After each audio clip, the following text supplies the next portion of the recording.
الحمد لله نحمده ونستعينه ونستغفره ونؤمن به ونتوكل عليك ونعوذ بالله من شرور أنفسنا ومن سيئات الأعمال من يهده الله فلا هادي له ومن يضلل سجد له ويمضي مرشدا ونشهد أن لا إله إلا الله وحده لا شريك له ونشهد أن سيدنا إمامنا وقدوتنا وحبيبنا وقبيب الرحمن محمد الذي أرسله بالحق بشيرا ونذيرا وداعيا إلى الله بإذنه وسراجا منيرا فكذاك الله تعالى وفقدك الله التوحيد. أعوذ بالله من الشيطان الرجيم. بسم الله الرحمن الرحيم. واصبر وما صبرك إلا بالله ولا تحزن عليهم ولا تك في ضيق مما يمكرون. إن الله وملائكته يصلون على النبي يا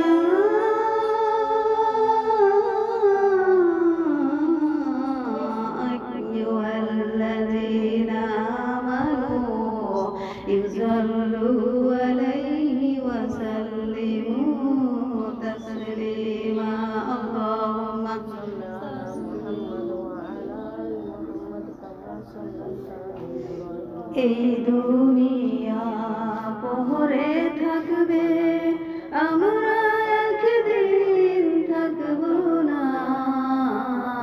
সবাই মোদের ভুলে যাবে, নবীজি আপনি ভুলেন না।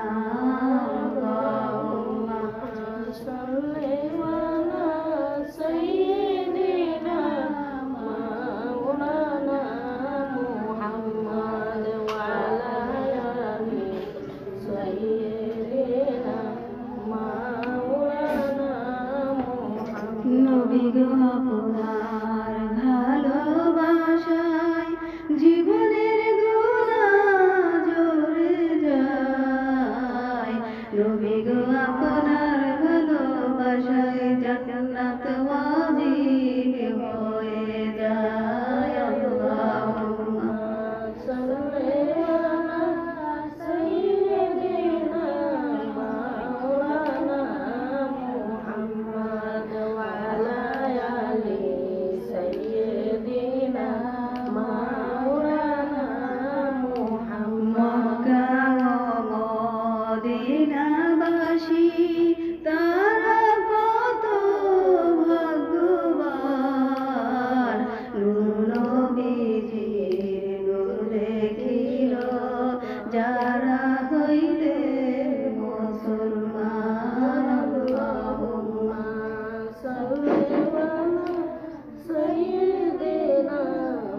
العلا بكماله كشف الدجى بجماله حسنت جميع خصاله صلوا عليه وآله যিনি সাধনার পূর্ণতার শেষ প্রান্তে পৌঁছেছেন যার সৌন্দর্যের আলোকে অন্ধকার দূর হয়েছে যার আচরণ ব্যবহার ছিল সৌন্দর্যের আকর দরুদ তার এবং তার বংশধরগণের উপর বালাগাল উলা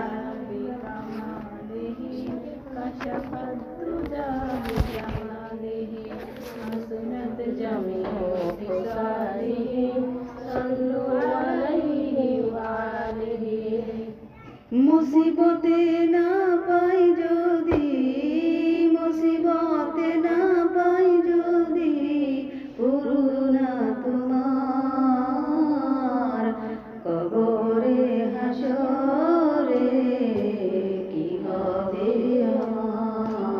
আমার কবরে হাসরে কি হবে আমার আসি গো ডুবে আমি পাপের সাগরে না জানি কি হবে ওপারে হাসরে তোমারি সুপারিশ বিনে তোমারি সুপারিশ বিনে কেমনে হব পার কবরে হাসরে কি হবে আমার আলহামদুলিল্লাহ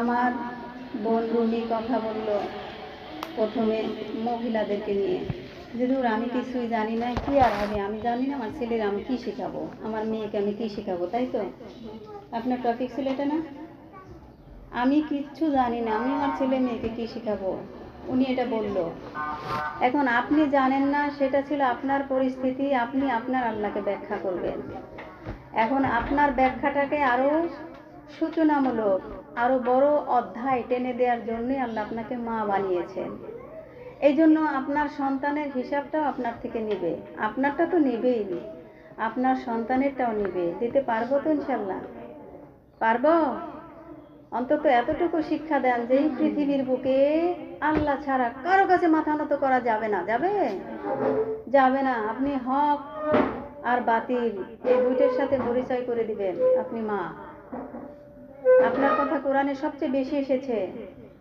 মায়ের কথা সবচেয়ে বেশি এসেছে আপনি কিন্তু সেই হক আপনাকে এই দুনিয়া থেকে আদায় করতে হবে আল্লাহ পাক আমাদের তৌফিক দান করুন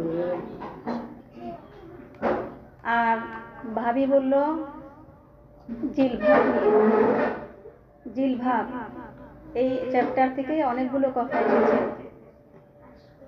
পর্দা সুগন্ধি ইত্যাদি ইত্যাদি এই বিষয়গুলো সুগন্ধি ব্যবহার করা যাবে ঘরের ভিতরে কোথায় ঘরের ভিতরে সে হোক নারী হোক পুরুষ বাইরে পুরুষও ব্যবহার করতে পারবে না নারীও পারবে না যেই পোশাকটা সুগন্ধি লাগানো থাকবে ওই পোশাকটা পরে আপনি বাইরে যেতে পারবেন না বলেছেন মুহাম্মাদুর রাসূলুল্লাহ আপনি কিন্তু এটা মানতে হবে অল্প অল্প করে আপনি মানলেন সেই জিনিসটা আপনার সন্তানকে আপনার আহল পরিবারকেও শিক্ষা দেবেন ইনশাআল্লাহ ঘরে আপনি সাজুন গ্রাম যত প্রকার আছে লাগান কিন্তু বাইরে নয় বাইরের মানুষকে আপনার আকর্ষণ জাগ্রত করার কোনো দরকার আছে এটা কিন্তু জাহিলিয়া যুগের মেয়েরা করতো আর ঠিক সেই একই কাজ এখনকার নারীরা করছে হাতে গোনা দুই একজন নারী মানতেছে চেষ্টা করতেছে যুদ্ধ করতেছে গৃহযুদ্ধ কি যুদ্ধ আর পর্দা এটা ফরজ বিধান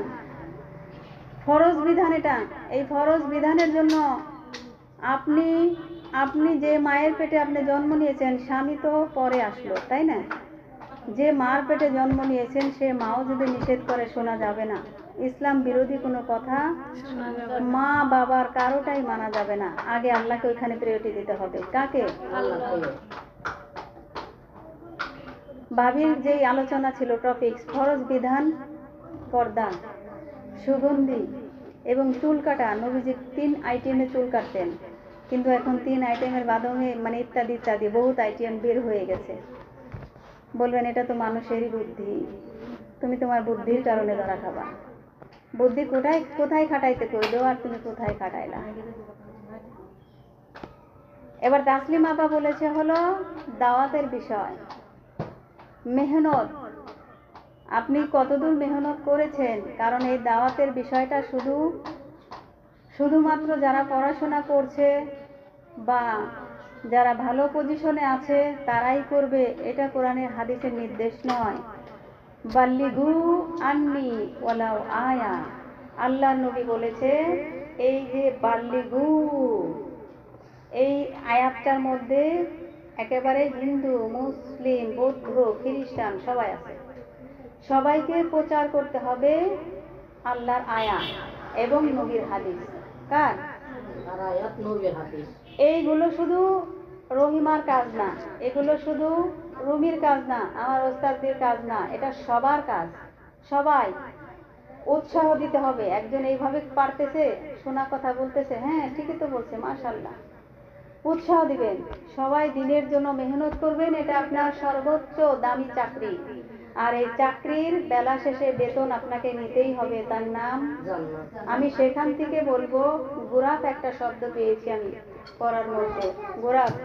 গোরাফটা হলো জান্নাতের আভিজাত্য, মানে একটা দামি এলাকার নাম।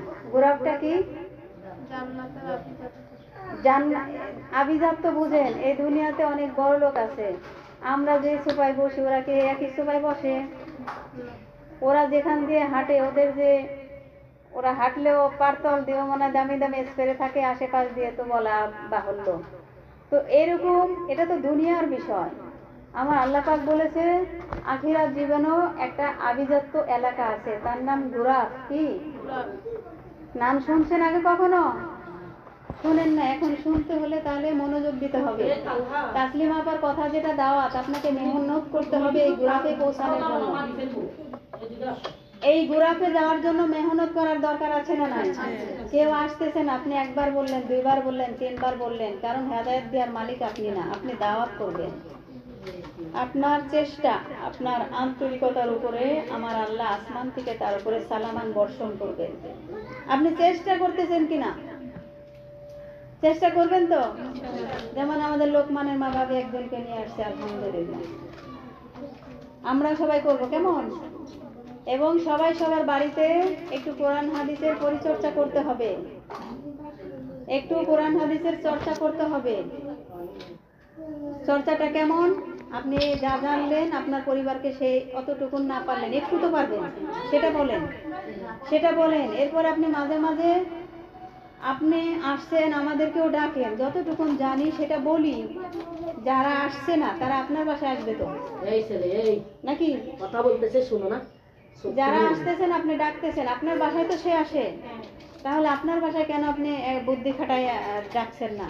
যে ভাবি আমি অমুক দিন তালিম ডাকবো। আমরা কি খাওয়া পাটি? আমরা খাইতে যাই কোথাও? তাহলে এতটুকুনো করতে পারতেছেন না, আল্লাহকে কি জবাব দেবেন? সৌদি আরবে এত গরম পড়ে নাই, সেখানে শুধুই মরুভূমি, গাছপালা কিচ্ছু নাই, তারপরও এত গরম না। এবার যে বাংলাদেশে গরম পড়ছে, কারণ একটাই, পাপ। কারণ কি? জলে, স্থলে, একবারে সাগরে, নদীতে, সমস্ত জায়গায়, পাহাড় পর্বত যা বলেন সব জায়গায় পাপ একেবারে পরিপূর্ণ হয়ে গেছে। আর এই শাস্তিটা ভোগ করতেছি এখন আমরা সবাই, কারণ আমরা প্রতিবাদ করিনি। আমার সামনে একজন অপরাধ করছে, দূর করুক, আমি কিসের জন্য ওখানে জড়াবো? এই যে আপনি বললেন আমি কেন জড়াবো, এই কারণে আপনিও যে কষ্ট পাচ্ছেন আমি একই কষ্ট পাচ্ছি। আশা করি বুঝেছেন আপনারা। আমরা গোরাফ নিয়ে আলোচনা করব। কি নিয়ে? গোরাফ। একটু মনোযোগ দিতে হবে। আগামী সপ্তাহে আশা করি আপনারা দাওয়াতের কাজ করে আপনার বোনকে, আপনি কি চান না জান্নাতে যাক? আপনার প্রতিবেশীকে চান না? এই যে তালিম, এই মজলিসটা এখন যে উপস্থিত হয়েছে, 100 কেজি গুণা তার ঘাড়ের উপরে ছিল। এই দরজায় ঢোকায় পা দেওয়ার আগে গুণাটা ওখানে জমা করে দরজার পাশে জমা হয়ে আছে। একবারে দূর হয়ে যায় না, কারণ আপনি এখানে আন্তরিকতার সাথে বসেছেন কিনা এটা জানে কে? যদি আন্তরিকতার সাথে বসে থাকেন, আপনার ওই এই যে 100 কেজি গুনা যে দরজার পাশে রাইখা আসছেন, ওটা আপনি যাওয়ার পরে আর আপনার মাথায় তুলে দেবে না। এটা কোরআনের ঘোষণা, সূরা ফুরকানের মধ্যে আছে। আর যদি আপনি এমনি আসছেন আর কি, যে গেলেই গুনাহ মাফ হবে, হ্যাঁ এটা অবশ্যই সত্য, কিন্তু আপনি এখন যে বসে আছেন নিষ্পাপ অবস্থায়, আপনি পা এখান থেকে বের করবেন তখনও নিষ্পাপ অবস্থা, এর পরের পা যে আপনি ফেলবেন সেটার হিসাব আপনাকে দিতে হবে। কথা বুঝতে পারছেন? ওই 1 কেজি কি আপনি আবার নিয়ে যাচ্ছেন নাকি আপনি রেখে যেতে চান, সিদ্ধান্ত আপনার। আশা করি বুঝেছেন। আজকের শিক্ষণীয় বিষয় হলো কোরআনুল কারীমের সূরা নাহলের 127 নম্বর আয়াতের শেষের দিকের আয়াত। 128টা আয়াত আছে সূরা নাহলে। আমি 127 নম্বর আয়াত থেকে কথা বলবো। আউযু বিল্লাহি মিনাশ শাইতানির রাজীম। বিসমিল্লাহির রাহমানির রহিম। ওয়াসবির ওয়া মা সাবরুকা ইল্লা বিল্লাহি ওয়া লা তাহজান আলাইহিম ওয়া লা তাকু ফি দাইকিম মিম্মা ولا تكن بضعيف مما يمكرون। আল্লাহু আকবার। আর আপনি ধৈর্য ধারণ করুন এবং আপনার ধৈর্য ধারণ করা আল্লাহর সাহায্য ছাড়া সম্ভব হবে না। তাদের আচরণের উপর দুঃখ করবেন না এবং তারা যে ষড়যন্ত্র করে চলেছে তাতে আপনি মনক্ষুণ্ণ হবেন না। তাহলে আলোচনার টপিক ছিল গুরাফ। এই গুরাফে পৌঁছানোর জন্য এখানে আয়াত স্পষ্ট। স্পষ্ট কি? ধৈর্য না?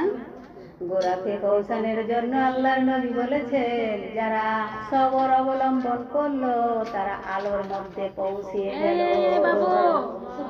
কিসের মধ্যে? নবীজি বলেছেন এই সবর হলো মেরুদণ্ড। সবর কি? মেরুদণ্ড কোনটা আপনি বলেন তো? মেরুদণ্ড আমাদের শরীরে কোনটা?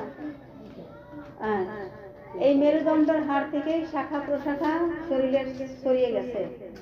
আল্লাহর নবী বলেছেন সবর হলো মেরুদণ্ড, আর এই সবর যারা আন্তরিকতার সাথে অবলম্বন করেছে তারা এই জান্নাতের আভিজাত্য এলাকায় প্রবেশ করেছে।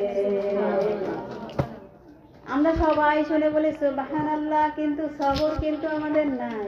মাঝে মাঝে আছে, মাঝে মাঝে নাই। কারণ আছে না নাই? কারণ গত সপ্তাহে বলেছিলাম ইসরা। কি বলেছিলাম? আমাদের ভিতরে এটা একেবারে দমন না হওয়া পর্যন্ত সম্ভব না। আর সবরটা সরাসরি, যেমন বৃষ্টি আকাশ থেকে আসে, কিতাব কোরআনুল কারীম আকাশ থেকে এসেছে, যেহেতু নবীজি বলেছে এটা আলো, এই সবরটাও আলো, নূর, এটাও আকাশ থেকে আসবে। কোথা থেকে? আপনাকে আন্তরিক হতে হবে।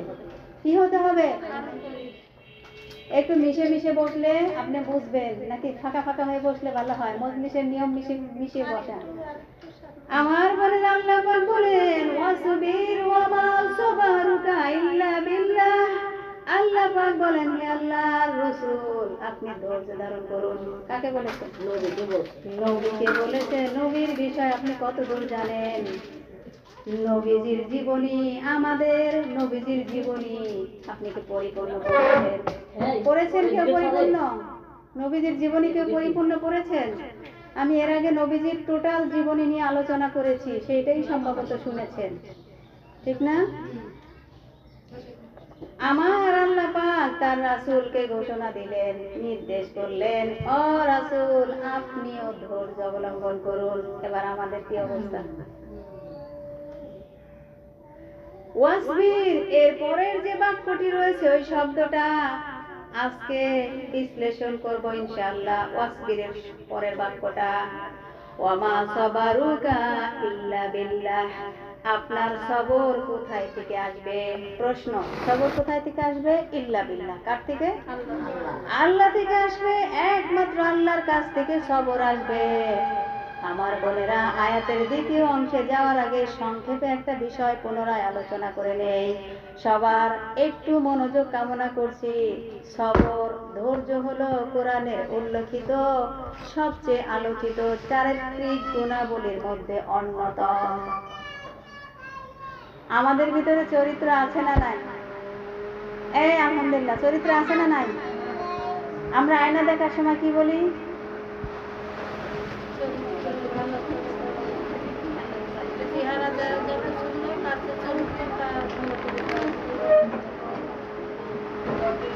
আমাদের ভিতরে চরিত্র আছে না নাই? আয়না দেখার সময় বলে, হে আল্লাহ, আমার চেহারা যেমন সুন্দর করে দিয়েছো, আমার চরিত্রটাকেও সুন্দর করে দাও। তার মানে চরিত্র আমাদের ভিতরে আছে, তাই তো? এখানে সবরের বিষয়ে কোরআনে 40টির উপরে বেশি আয়াত এসেছে। পুরা কোরআন জুড়ে সবর সবর শব্দ আছে, কিন্তু পুরা আয়াতটা 40টার উপরে আছে। আমরা সবরের বিষয় বহু আলোচনায় শুনেছি। সবরের বিষয়ে আমরা অনেক আলোচনা এবং দর্শে সবরের বিষয় কথা শুনেছি। আমরা যারা ক্লাস করি, ক্লাসও বলে সবর সবর বলে তো। সবর শব্দটা বলতেই থাকে। পুরা কোরআনই সবরের আলোচনা পরিপূর্ণ, পুরা কোরআনই আছে। পিছনতে শোনা যায়। আল্লাহ রাব্বুল আলামিন বলেন, কোরআনুল কারীমে আল্লাহ পাক বলেন,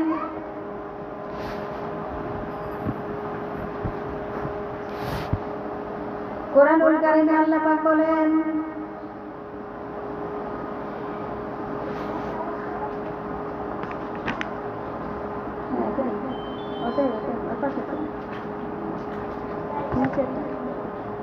والصابرين بالبأساء والضراء وحين البأس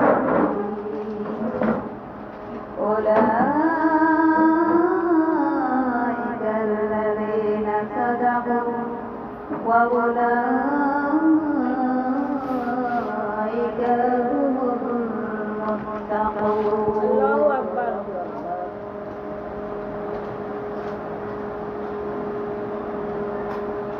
কি দিলেন? কোনটা? ওই পাশে না? অর্থ বুঝতে, হ্যাঁ অর্থ, হ্যাঁ অকাশে, অর্থ অকাশে।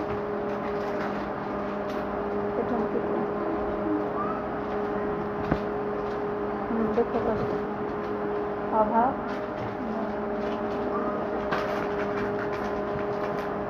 যে ব্যক্তি প্রতিশ্রুতি মানে কারো কথা দেওয়ার পর স্বীয় প্রতিশ্রুতি পূর্ণ করবে এবং অভাব, দুঃখ, কষ্টে, সংকটে ধৈর্য ধারণ করবে, এরাই হচ্ছে সত্যবাদী, আর এই লোকেরাই আল্লাহ ভীরু। এখানে সূরা বাকারার 177 নম্বর আয়াতে আমি শেষের দিকে পড়েছি, কিন্তু প্রথম দিকে আপনাদের বোঝায় না দিলে বুঝবেন না। আমি বাংলাটা বুঝিয়ে দিচ্ছি, এবার শুনুন।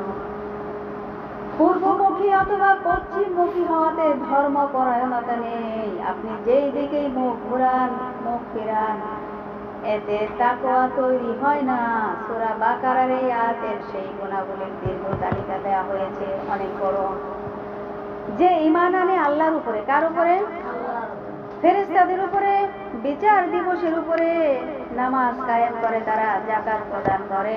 এর পরবর্তী আয়াতে, ওই আয়াতের মধ্যেই শব্দে আল্লাহ পাক দিয়েছেন, ওয়াস-সাবিরিনা ফিল বাশাই ওয়াদ-দারাই ওয়া হিনান বাস উলাইকাল্লাযীনা সাদাকু। যারা দারিদ্রতার সময়, হতাশার সময়, যুদ্ধকালীন সময়, একটু লক্ষ্য করতে হবে কখন সবর অবলম্বন করতে বলেছে। যারা দারিদ্রের সময় এবং হতাশার সময়, যুদ্ধকালীন সময়। এখন যুদ্ধ চলতেছে কোন দেশে? ফিলিস্তিনে। লক্ষ্য করুন, 3টা ভিন্ন ধরনের সবরের কথা এই আয়াতের মধ্যে উল্লেখ করেছেন। উপস্থিত হাজিরিন, যখন অর্থনৈতিক সংকট দেখা দেয়, তারা সবর প্রদর্শন করবে। ঠিক, অর্থনৈতিক যখন আপনি এক সময় খুব টাকা পয়সা ছিল, ভালো অবস্থানে ছিলেন, হঠাৎ করে নাই হয়ে গেছে, এবার কি লাফান যাবে? সবর করো। কি করো? সবর করো। এবং যখন স্বাস্থ্যহীনতা ও শোকের কারণে কষ্ট পায় তখনও সবর প্রদর্শন করো। তুমি অসুস্থ হয়ে গিয়েছো, তোমার স্বাস্থ্য আগে সুন্দর ছিল, এখন অসুস্থের কারণে তোমাকে একেবারে রোগাক্রান্ত লাগছে এবং তুমি শোক পেয়েছো, শোকে কষ্ট পাচ্ছ। আল্লাহ পাক বলেছে সবর করো। কি করো? সবর করো। আর যখন যুদ্ধ বা গৃহযুদ্ধ শুরু হয় তারা সবর প্রদর্শন করে। এই তিনটা কাজ পৃথিবীতে কিছু মানুষ করছে এখনো। কি করতেছে? করে। আমার আল্লাহ পাক বলেন এই তিনটা কাজ যারা করে উলাইকা আল্লাযিনা সাদাকু, এই মানুষগুলোই সত্যবাদিতার স্তরে পৌঁছে গিয়েছে। যারা এই তিনটা ক্ষেত্রে ধৈর্য অবলম্বন করে, আমার আল্লাহ পাক বলেছেন এই মানুষগুলো সত্যবাদীদের কাতারে পৌঁছে গিয়েছে। ওরা সত্যবাদী। ওরা কি? আমি একাই যদি বলি যে আপনারা শুনেন শুনেন, তাহলে আপনারা একটু দায়িত্ব পালন করতে পারেন না? পিছনে অমনোযোগী সবার সামনে না, ওখানেই থাকেন, কিন্তু শুনেন তো। বলেন তো কি বলেছিল পূর্বাকে? বলেন তিনটা পয়েন্ট। কয়টা পয়েন্ট? তিনটা পয়েন্ট। যারা এই দুনিয়ার বুকে আল্লাহকে দেখাতে পারছে, এই মানুষগুলোকে আমার আল্লাহ একটা কাতারে নিয়েছে। ওই কাতারের নাম কি? সত্যবাদী। কি কাতার? কথা কি বুঝছেন? সত্যবাদীর কাতার। পুরা কোরআন জুড়ে সবরের কথা বারবার উল্লেখিত হয়েছে। আমার আল্লাহ পাক কোরআনুল কারিমে বলেছেন ধর্মভীরুতার চিহ্নগুলো হলো সবর অবলম্বন করা, যেমনটা লুকমান হাকিম তার পুত্রকে শিক্ষা দিয়েছিলেন। কাকে? যারা বলে যে আমি ইসলাম মানি, খুব মানি, আপনি বললে হবে না, আপনার মানার ভিতরে চিহ্ন ফুটে উঠবে। কি ফুটে উঠবে? চিহ্নটা কেমন? আপনার কথার ভিতরে কোনো কর্কশতা থাকবে না, আপনি মানুষের প্রতি দয়াশীল হবেন। আমার আল্লাহর যে গুণাবলীগুলো আছে ওই গুণাবলীগুলো আপনার ভিতরে ছিটে ফোটা হলেও থাকবে। বাংলা ভাষা বুঝছেন? ঠিক। লোকমান, কোরআনুল কারিমে সূরা লোকমান আছে না নাই? উনি কি নবী ছিলেন? উনি জ্ঞানী ছিলেন। জ্ঞানী। উনি ওনার সন্তানকে শিক্ষা দিয়েছিলেন, বলেছিলেন ওয়াসবির আলা মা আসবারু ইন্না যালিকা মিন আজমিল উমুর। তোমাদের উপরে যে দুর্দশা পতিত হয় তার জন্য ধৈর্য অবলম্বন করো। কে বলেছে? লুকমান হাকিম ওনার ছেলেকে বলেছে, অপুত্র তোমাদের উপরে যখন কোনো দুর্দশা আপতিত হবে তখন তোমরা ধৈর্য অবলম্বন করো। তার মানে যত বড় দুর্দশা আসুক না কেন, যদি ধৈর্য ধরা যায় ওইটাকে আমার আল্লাহ শেষ করে দিয়ে আমার আল্লাহ আপনার জন্য শান্তির সাকিনা নাজিল করে দেবে। শর্ত ধৈর্য, শর্ত। কিন্তু আমরা তো ধৈর্য ধরি পাই না। কিছু হলে এটা আঙ্গুল কাট দিয়েছে ডাক্তার, দৌড়াই নিয়ে আসে, গেছে আঙ্গুল গেছে, উনি আর তাকায় না আঙ্গুল। আমার বোনেরা এমনটা হলে হবে না, কারণ এইটাই আপনার এই যে ধৈর্য, আমার আল্লাহ পাক বলেছেন এই যে সবর, এইটাই হলো মর্যাদাশীলতার মূল কথা। যদি আপনি দুনিয়া আখিরাতে মর্যাদাশীল একজন মানুষ, একজন ব্যক্তি হতে চান, তাহলে আপনি সম্মানিত যদি হতে চান, আর সম্মানিত হওয়ার মূল চাবিকাঠি হলো সবর। কি? সবর। আমার বোনেরা, সবরের মাত্রা আপনার ইমানের অবস্থা, ইমান, আপনার ইমান কতটুকু আছে এটা বোঝার উপায় নির্দেশ করে। আপনার এই যে সবরের মাত্রা, সবর কতটুকু আছে এইটুকের উপরে, মানে নির্দেশনা এইটুকুর উপরে দেখা যায় যে আপনার ইমান কতটুকু আছে। আপনার ধৈর্যের উপরে বোঝা যায় যে আপনার ইমান কতটুকু আছে। মনোযোগ দেন সবাই। অনেক বেয়াদবরা প্রশ্ন করে তোমার কি ইমান আছে? এটা বেয়াদবি প্রশ্ন না? আমার ইমান আছে কিনা আল্লাহই জানে, এবং পাশের পরিবার সমস্ত মানুষের সাথে আপনার চলাচল ব্যবহার আচার বলে দিবে আপনার ইমান কতটুকু আছে, ঠিক না? আল্লাহ পাক কোরআনুল কারীমে বলেছেন, কোরআনুল কারীমে আল্লাহ পাক বলেছেন, ইয়া আইয়ুহাল্লাযীনা আমানু ইসতাঈনু বিস-সাবরি ওয়াস-সালাতি ইন্নাল্লাহা মা'আস-সাবিরিন। আল্লাহু আকবার। হে মুমিনগণ, ধৈর্য ও সালাতের মাধ্যমে তোমরা সাহায্য প্রার্থনা করো, নিশ্চয় আল্লাহ ধৈর্যশীলদের সঙ্গে আছেন। আমি আবারও বলি, আমি মানুষ, আমার ভুল হতেই পারে। আমার ওস্তাদ যে বসা আছে, আমার ওস্তাদের সামনে কথা বলা একটা বড় বিষয়, এটা কিন্তু অনেক বড় বিষয়। দোয়া করে দিতে দেয়, বলতে পারতেছি, নাহলে আমার পক্ষে সম্ভব ছিল না। আমার ভুল হবে, তারপরেও কোরআন এবং হাদিস থেকে যেন ছিটকে পড়ে না যায়। ভুল হতে হতে সঠিক হব ইনশাআল্লাহ।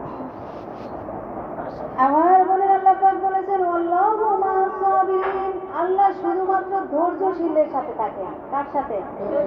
আমার আল্লাহ পাক বলেছেন, আমি আল্লাহ শুধুমাত্র থাকি ধৈর্যশীলদের সাথে।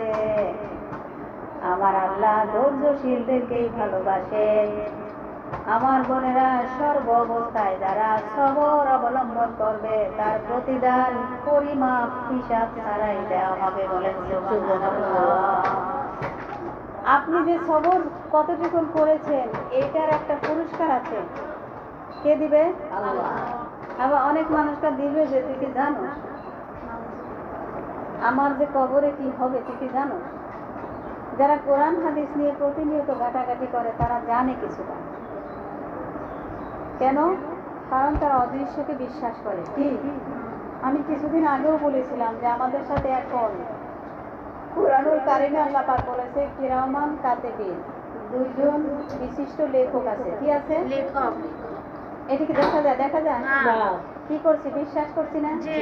তাই আপনি এটা ওই ব্যক্তিরও বলবেন যে, আপনি কি এটা বিশ্বাস করছেন? হ্যাঁ, এটা তো বিশ্বাস করছি। কিন্তু তারপরেও এরা আজগবি তর্ক করে। এই জন্য তর্ক যেখানে হবে সেখানেও সবর অবলম্বন করতে হবে। কোনো তার তর্কে আমি আরেকটু বাড়াই বলবো, এরকম নিয়োগ করে থাকলে কখনোই আল্লাহ আমাদেরকে ভালো বাসবেন না। আল্লাহ আমাদেরকে বিনয়ী হওয়ার তৌফিক দান করুন।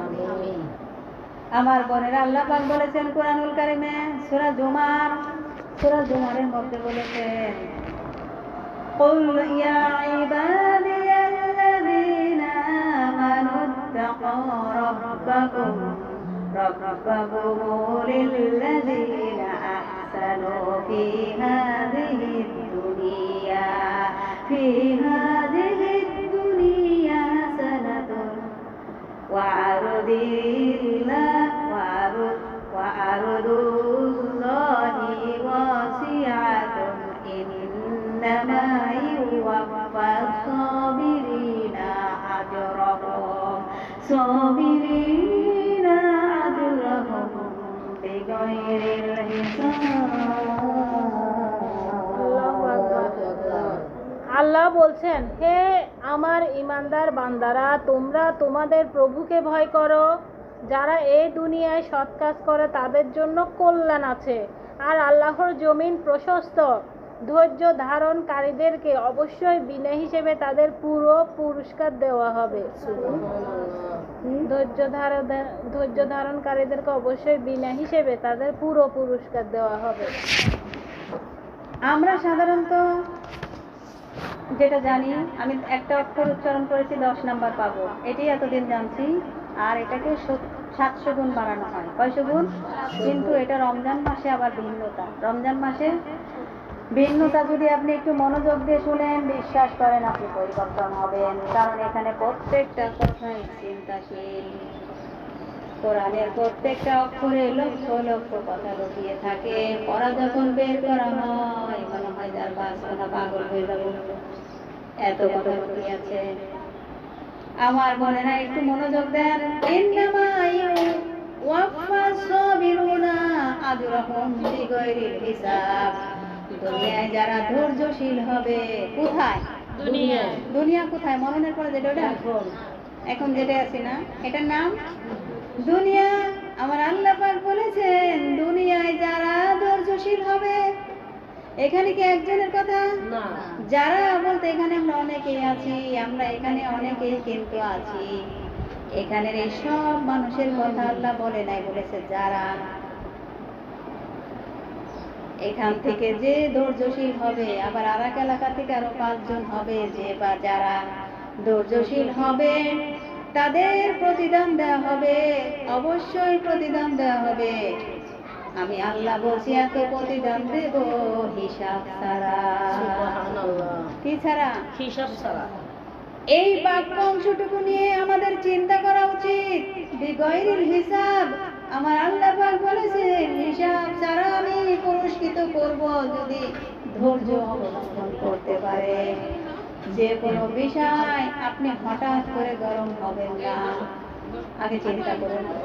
এই কেউ গ্যাস ছাড়ছে নাকি দেখেন তো, আমার গ্যাসের চুলাটা ছেড়ে দিয়ে আসছে নাকি? গ্যাসের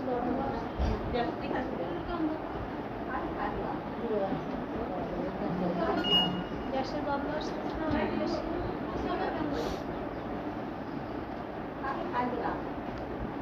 তাহলে বাথরুমে পানি দেয় নাকি বাথরুম? নাকে লাগতেছে না, সর্দি যে। বাথরুম। সুবহানাল্লাহ, আলহামদুলিল্লাহ। জিকির করেন।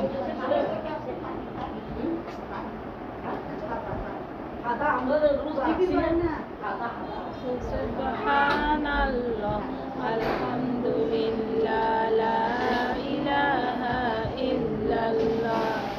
সুবহানাল্লাহ, আলহামদুলিল্লাহ, লা ইলাহা ইল্লাল্লাহ। সুবহানাল্লাহ, আলহামদুলিল্লাহ, লা ইলাহা ইল্লাল্লাহ। লা ইলাহা ইল্লাল্লাহ মুহাম্মাদুর রাসূলুল্লাহ সাল্লাল্লাহু আলাইহি ওয়াসাল্লাম। আমার বোনেরা একটু মনোযোগ আশা করছি। মনোযোগ, মনোযোগ কোনটা? হৃদয়ের কান। মনোযোগ কোনটা? এটা তো কানের উপরের স্পিকার বলে আর কি। এটা কি বলে? স্পিকার। ভিতরে হলো আসল কান। ওই আসল কানটা দিয়ে একটু শোনার চেষ্টা করুন। অগণিত পুরস্কার পাওয়ার যদি আপনি চেষ্টা করেন, তাহলে আপনি বুরাক নামের একটা জায়গা আছে, ওখানে যেতে পারবেন। নাহলে দুনিয়াও যেরকম কষ্ট করছেন, আখিরাতে ওরকম কষ্ট করতে হবে। তাহলে সাধারণ অবস্থায় কৃতকর্মের জন্য আমরা এই দুনিয়ায় সাধারণ অবস্থায় আমরা যেই কাজগুলো করি, এই কাজের যে প্রতিদান আছে, এই কাজের যে নাম্বার দেওয়া হবে, সেটা হলো 10 থেকে 700 গুণের মধ্যে। কত? 10 থেকে 700 গুণ। এইটাই তো আমরা জানি নাকি? 10 থেকে 700 গুণ দেওয়া হবে এই দুনিয়ার কৃতকর্মের যা করছি, এটা দেওয়া হবে। একটু খেয়াল করুন, আপনি যদি আন্তরিকতার সহিত 1 টাকা দান করি, সর্বনিম্ন আমি যে প্রতিদান পাবো 10 টাকা। 1 টাকায় 10 টাকা। আর সর্বোচ্চ 700 টাকা। কয় টাকা? 700। এই কথাটার ভিতরে চিন্তাশীল আছে, আমি সেটা আপনাদেরকে তারপরেও বাংলায় দেব। সর্বনিম্ন 10 টাকা, সর্বোচ্চ 700। বুঝছেন তো? একটা অক্ষর আন্তরিকতার সাথে এই নাম্বার নির্ভর করবে আপনার পরিস্থিতি এবং আন্তরিকতার উপরে। পরিস্থিতি কাকে বলে বুঝুন। কি হয়েছে? আরে সাদা পাতা লাগবে, দিশই গেছে বেরিয়ে। সাদা পাতা দিতাম, ফোনে পাইম। পরিস্থিতি কাকে বলে? পরিস্থিতির কথা বলতেছি। কাকে বলে পরিস্থিতি? এই যে ধনী ব্যক্তি 1 টাকা দান করবে আর দরিদ্র ব্যক্তি, এটা কি এক হইলো না? তো এটা চিন্তার করা কি? এবার সবাই দেখবেন এনেকে কেমন লাগে। ধনী ব্যক্তির 1 টাকা দান করা আর দরিদ্র ব্যক্তির 1 টাকা দান করা কি সমান? না। এইটা হবে 10 থেকে 700 গুণের মধ্যে। এটা দুনিয়ার। এটা কি? দুনিয়া। এই যে 10 থেকে 700 বারবার শুনি, এটা হলো ধনী 1 টাকা দান করলো আর গরিব 1 টাকা দান করলো। কথা কি বুঝেছেন? একটু চিন্তা করুন। আমি আরো সহজ করে বোঝাচ্ছি। আমি একটা আয়াত করলে 10 আয়াতের সমান প্রতিদান পাবো। তোমার আম্মু তো টাকাতে ওখান থেকে একটা আয়াত করলে কয় আয়াতের সমান প্রতিদান পাবো? 700 10 নাকি? 1 রাকাতের জন্য 10 রাকাত। রমজান মাসে, কোন মাসে? রমজান। রমজান মাসে অথবা 700 রাকাত। এটা কিন্তু আমি ওই যে বারবারই একই বোঝাচ্ছি, 1 টাকা 10 টাকা 700 টাকা। 1 রাকাত নামাজ পড়লে আপনি 10 রাকাত পাবেন, 700 রাকাত পাবেন। এটাও রমজান মাসে। এটাই আক্ষরিক এই দুনিয়ার জন্য বলতেছি। আপনি তো ধনী, গরিব একজন দান করলে 1 টাকা, আপনি ধনী হয়ে 1 টাকা করলেন, এটা কি হলো? কি জবাব দেবেন আল্লাহর কাছে? পরিস্থিতি বোঝাচ্ছিলাম, পরিস্থিতি। আপনি যেই পরিস্থিতিতে ছিলেন ওই পরিস্থিতি থেকে কতটুকু আন্তরিকতা ছিলেন। কিন্তু এটা সব সময় 10 থেকে 700 গুণের সমীকরণের মধ্যে আল্লাহ আবদ্ধ করে দিয়েছেন। সমীকরণের ঊর্ধ্বে যেটা আছে সূরা জুমার, ইন্নামা ইউওয়াফাস সাবিরুনা আজরাহুম বিগাইরি হিসাব। এই আয়াত সমীকরণের বাইরে চলে যাচ্ছে। সমীকরণের মধ্যে 10 থেকে 700। দুনিয়ায় সমীকরণ আবদ্ধ করে দিয়েছে 10 থেকে 700। বুঝছে বাবুরা? আপনারা কি বুঝছেন কি বলছি? কিন্তু এই জুমারের যে আয়াতটা আল্লাহ পাক বলেছেন, এই ক্ষেত্রে আমি হিসাব করব না, হিসাব করব না। এখানে কোনো সমীকরণ থাকবে না। 10, 50, 100 গুণ না। ধৈর্যশীলদের প্রতিদান হলো বিগৈরিল হিসাব। যদি আপনি সবরের অধিকারী হন, আপনি জান্নাতের সর্ব উচ্চ স্তরটি অর্জন করবেন। সুবহানাল্লাহ। বিগৈরিল হিসাব, এটার হিসাবের সর্বোচ্চ স্তর হলো জান্নাত। কি বুঝছেন এতটুকু? দুনিয়ায় 10, 700 এটা আবদ্ধ করে দিয়েছে, লক করে দিয়েছে। কিন্তু যারা ধৈর্য অবলম্বন করবে, এবং ধনী আর গরিবের পার্থক্য এখানে এসেছে। আপনি যে পজিশনে, যে পরিস্থিতিতে আছেন, ওই পরিস্থিতি থেকে আপনিও যদি 1 টাকা দান করেন, আমিও যদি 1 টাকা দান করি, ফকিরও করলে 1 টাকা, আপনিও ধনী মানুষ করলেন 1 টাকা, কেমন হলো বিষয়টা? তাহলে আমার আল্লাহ সুবহানাহু ওয়া তাআলা গুরাফের কথা এখানে উল্লেখ করেছেন। গুরাফ কি? একটা নতুন শব্দ আজকে আমরা জানতে পারলাম। গুরাফ, এটা কি? গুরাফ। গুরাফ কি বলেন তাকে? গুরাফ। গুরাফ হলো জান্নাতের ভিআইপি এলাকা। বলেন সুবহানাল্লাহ। সুবহানাল্লাহ। গুরাফ হলো জান্নাতের ভিআইপি এলাকা। গুরাফ হলো জান্নাতের অভিজাত এলাকা। গুরাফ হলো জান্নাতের সর্বোচ্চ স্তর। জান্নাতের সেই গুরাফের অধিকারী কে হবেন জানেন? আমার আল্লাহ পাক কোরআনুল কারীমে ঘোষণা করে দিলেন, আল্লাযীনা তাতাওয়াফাহুমুল মালাইকাতু তাইয়্যিবিনা ইয়াকুলুনা সালামুন আলাইকুম, সালামুন আলাইকুম উদখুলুল জান্নাতা বিমা কুনতুম তা'মালুন। আল্লাহু আকবার। ফেরেশতারা যাদের মৃত্যু ঘটায় পবিত্র অবস্থায় এই বলে যে, তোমাদের উপর শান্তি বর্ষিত হোক, তোমরা যা করতে চাও তার হিসেবে জান্নাতে প্রবেশ করো।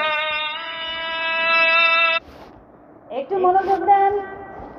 ওয়াল মালাইকাতু ইয়াদখুলুনা আলাইহিম মিন কুল্লি বাব, সালামুন আলাইকুম বিমা সাবারতুম ফানিমা উকবাদার। ফেরেশতারা বলবে, তোমাদের উপরে শান্তি বর্ষিত হোক, কারণ তোমরা দুনিয়ায় সবর অবলম্বন করতে। তারা বলবে, ফেরেশতারা বলবে, অবশ্যই আল্লাহর হুকুম তারা মান্য করবে। কিন্তু আল্লাহ সেই ফেরেশতার সাথেই আমাদেরকে গর্ব করে দুনিয়ায় পাঠালো, আমরাই আল্লাহর হুকুম অমান্য করব। নাউযুবিল্লাহি মিন যালিক। আমরা হুকুম পালন করব ইনশাআল্লাহ। একটু চিন্তা করুন তো, যেই ফেরেশতাদেরকে বলেছে আমি দুনিয়ায় খলিফা পাঠাবো, তোমরা আমার পরামর্শ দাও, এরকম আল্লাহ পাক সিদ্ধান্ত নিয়েই ফেলেছে দুনিয়ায় খলিফা পাঠাবো। ফেরেশতারা শুধু বলেছিল, আল্লাহ আমরা কি আপনার জিকির তাসবিহ তাহলিল করছি না, আমাদের টাইম হচ্ছে না, এতটুকুই বলেছে। এরপরে বলেছে ওরা কিন্তু দুনিয়ায় কাটাকাটি করবে, মারামারি করবে, হানাহানি করবে। আপনি পাঠাবেন না এটা বলেনি, শুধু কি হবে এটা বলেছিল। এত গর্ব করে আমাদের আল্লাহ পাক দুনিয়ার এই জমিনে পাঠালো, আর আমরাই আজকে আল্লাহর সামনে মাথা উঁচু করে দাঁড়িয়েছি। আমাদের বিপদ আসবে না, কার আসবে একটু বলেন তো, কার আসবে? আসমানের দরজা, বৃষ্টির যে বরকতের দরজা, এটা বন্ধ করে দিয়েছে। এত গরম আমরা জীবনও কোনোদিনও পাইনি, জীবনও পাইনি। কেন হচ্ছে? মানুষের কঠোরতার জন্য। আল্লাহ বলছে আমি তোমাকে সৃষ্টি করেছি, আমি তোমাকে ভাষা শিখিয়েছি, আমি তোমাকে কোরআন শিক্ষা দিয়েছি। আমি আল্লাহ দয়াময় শুধু নয়, আমি আল্লাহ মহা দয়ালু, আমি করুণাময় শুধু নয়, আমি মহা করুণাময় আল্লাহ। সেই আল্লাহ আপনাকে তৈরি করছে, আপনার ভিতরে মানুষের জন্য কোনো করুণাই নাই, কোনো দয়াই নাই, তাহলে কি হবে? হবে? আমার বোনেরা, আমরা এখানে যারা এসেছি, আমরা যারা উপস্থিত হয়েছি, আমাদের হৃদয়টা নরম করার দরকার আছে না? আছে। যেখানে গরম করতে হবে সেখানে তো আপনি করেন না। এই যে ফরিদপুরে এখন এই আন্দোলন চলতেছে, একটা মুসলিমরা মন্দিরে আগুন দিয়েছে, জানেন আপনারা? ফরিদপুরে আনন্দ চলছে, মুসলিমরা মন্দিরে আগুন দিয়েছে। এটা শুধু নিউজ আপনারা পাবেন ফেসবুকে, কিন্তু আসল কথা কি সেটা জানার দরকার আছে না নাই? আসল কথা হলো ফরিদপুর থেকে ঘোষণা দিবে এই বাংলাদেশকে ধ্বংস করতে হবে। কি করতে হবে? ফরিদপুর থেকে ঘোষণা আসবে এই বাংলাদেশ নামের কোনো দেশ থাকবে না। এই জন্য পায়তারা চলছে, এবং কোথায় কোথায় কে কে করেছে আমি নাম বলতে পারছি না, নাম বলতে পারবো না, পরিস্থিতি খারাপ। এজন্য একটু বিবেক খাটাতে হবে। কোনো মুসলিম কোনো হিন্দুর মূর্তি পূজায় গিয়ে আগুন দিতে পারে না। মুসলিম কখনো এই শিক্ষা পায়নি। যারা করছে তারা নামধারী মুসলিম, তারা মুসলিম শুধু বলে যে আমি মুসলিম, ও কিচ্ছু পালন করে না। তাহলে কেউ মুসলিম হলো? যে নামাজ নাই, রোজা নাই, শুধু একটা টাইটেল লাগাইছে আমি অমুক দলের, দল দিয়ে জীবনটাকে শেষ করে দিয়ে এখন পায়তারা নিয়েছে। ফরিদপুরের আলেম ওলামারা আগুন দিয়েছে, তাও মুসলিম না, আলেম ওলামার গায়ে দিয়েছে। আলেম ওলামা খায় আর কাজ পায় না। এটা মিথ্যা কথা না? এটা অবশ্যই মিথ্যা কথা।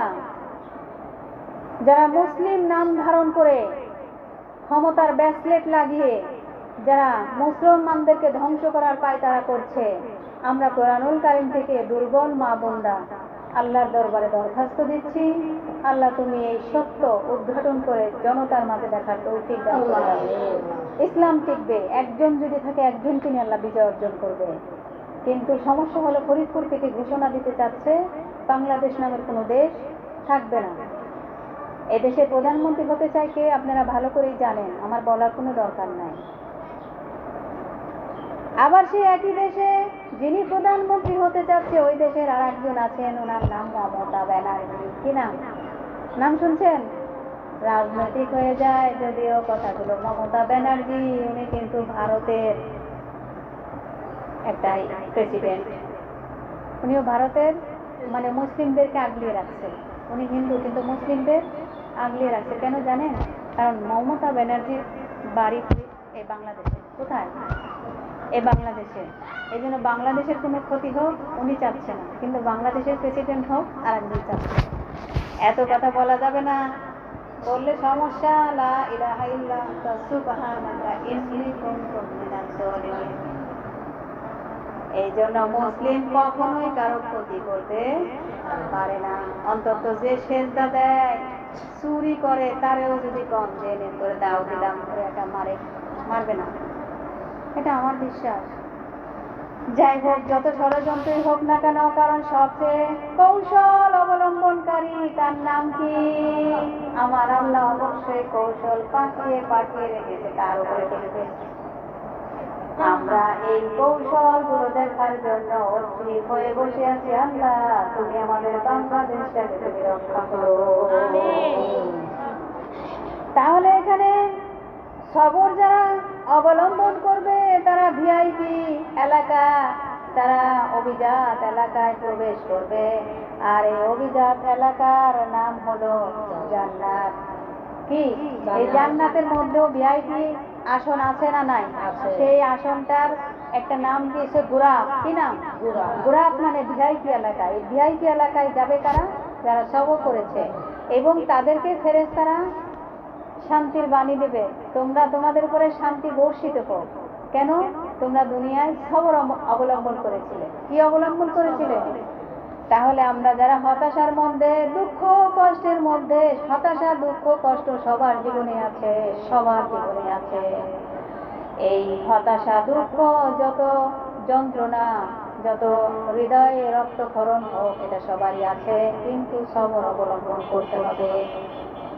তাহলে আপনি গোড়া অর্জন করতে পারবেন। আর গোড়া অর্জন করলে আপনার মর্যাদা সাধারণ কোনো মানুষের মতো নয়। ওই ভিআইপি এলাকায় সাধারণ মানুষরা ঢুকে না। দুনিয়ায় যেমন আপনাকে কেউ গালি দিয়েছে, আপনি বলেছেন কষ্ট হয়েছে গালি দিতে, কষ্ট হয়েছে, থাক মাফ করে দিয়ে, আমাকে মাফ করে দিয়ে। এই যে নরম, হৃদয়টা নরম করলেন আপনি। কষ্ট হইতো, কিন্তু আপনি আল্লাহকে খুশি করতে চাইছেন। কাকে?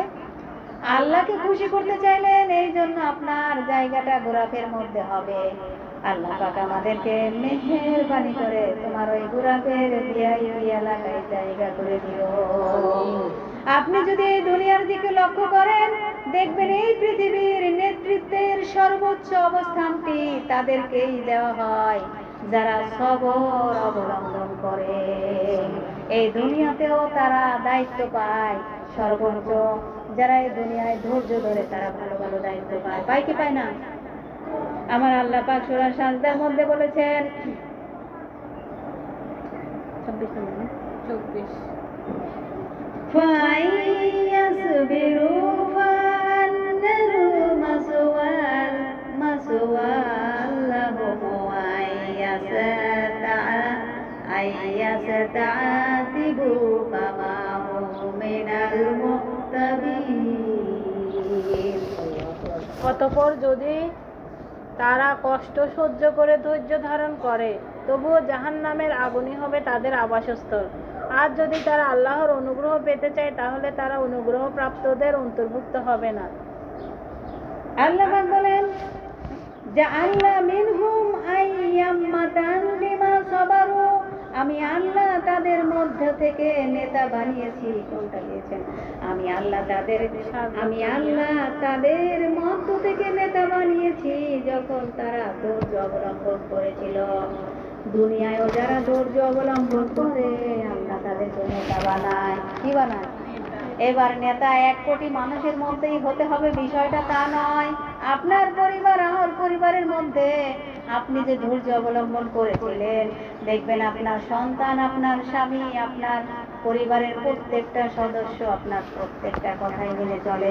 তার মানে আপনি নেতা। আপনি কি নেতা? এবার একটু চিন্তা করে দেখেন, আপনার পরিবারের মধ্যেও কি আপনি নেতা হতে পেরেছেন কিনা? এবার বাইরের কথা বাদ দিলাম, গোরাফে ঢুকতে পারবো তো? ইনশাআল্লাহুল আযীম। আমার বোনেরা এখানে, তাহলে ইবনুল কাইয়্যিম বলেছেন, ইন্নামা তুনালুল ইমামাতু বিদ্দিন বিসসবরি ওয়াল ইয়াকিন। আপনি আইম্মা হতে চান, আইম্মা মানে নেতা, আইম্মা মানে আপনি যদি আইম্মা হতে পারেন, এখানে আইম্মা মানে নেতা, আপনিও নেতা হতে পারবেন যদি ধৈর্য আন্তরিকতা প্রদর্শন করতে পারেন। আপনি হতে পারবেন যদি ধৈর্য ধরতে পারেন। শুধু ধৈর্য নয়, আন্তরিকতা মানে বিনয়ী হতে হবে। কি হতে হবে? বিনয়। আপনি কর্কশ মেজাজের হলে হবে না। কর্কশ মেজাজের ওমরেরও ছিল। আপনি ওমরকে অনুসরণ করেন, দেখেন আপনার নাম সারা দুনিয়ায় মাত্র কয়েক সেকেন্ডের মধ্যে একেবারে প্রচার হয়ে যাবে। তাহলে আপনি আইম্মা যদি হতে চান, তাহলে অবশ্যই আপনাকে ধৈর্য এবং আন্তরিকতা হতে হবে। এইভাবে সবরের সুফল চলতেই থাকবে। এইটাই ঈমানের বাস্তবতা, এইটাই ঈমানের। নবীজি বলেন সাল্লাল্লাহু আলাইহি সাল্লাম, নবীজি বলেন, as-sabru দিয়াউন, ধৈর্যশীলতা হলো আলো। ধৈর্যশীলতা আলো। তার মানে ধৈর্য নূর। ধৈর্য কি?